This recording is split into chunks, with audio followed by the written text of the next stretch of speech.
ดินแดนปากเซได้มาพบอายผู้เทได้น้องจนเซลงหักอายแล้วนั้นสิเหตุจังใดเมื่อน้องนี้มาจากเวียงจันทน์หลงมนต์เสน่ห์บ่าวเสคนนั้นทุกวี่ทุกวันอยากเห็นหน้าใสอยากถามปวนอายว่าในใจมีแล้วบอกคนหมายปองถ้าบ่มีน้องนี่ขอจองเด้อพ่อเนื้อทองสิว่าจังได้เห็นใจเด้นะน้องอยากมาเป็นไผ่ทางไตขอวอนอายจงเห็นใจให้น้องนี่ได้สมดังใจปองถ้าเฮาทั้งสองได้แต่งดองสมดังใจฝันเคยปากเซและไผ่เวียงจันทน์สิหักเหนียวมันบ่มีวันจางอายสิเป็นจังใดเป็นโสดเป็นไม้หรือว่าพอห่างมีลูกติดมาแล้วกะสร้างแต่ใจน้องนางยังบำเพ็ญสายน้องหลงหักอายอยากสิหมายเป็นคู่ชีวิตทั้งกายหัวใจที่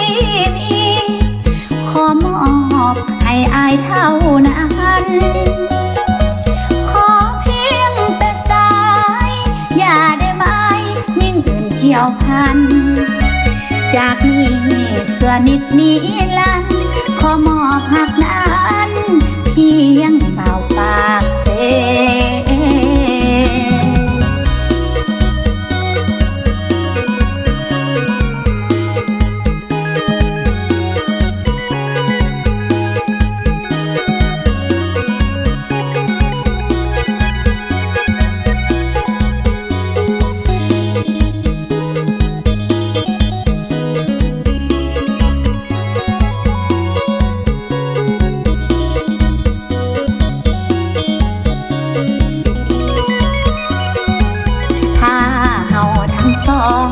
ได้แต่งดองสมดังใจฝัน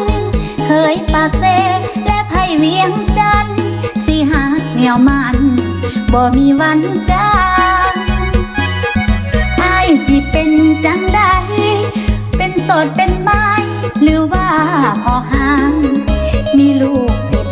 มาแล้วกะสร้างแต่ใจน้องนางยังบำเพ็ญสายน้องหลงหักอายอยากสิหมายเป็นคู่ชีวิตทั้งกายหัวใจที่มีขอมอบให้อายเท่านั้นขอเพียงแต่สายอย่าได้ไหมยิ่งอื่นเกี่ยวพันจากนี้ส่วนนิดนี้ลันขอมอบหักนั้นเพียงเบาปากเส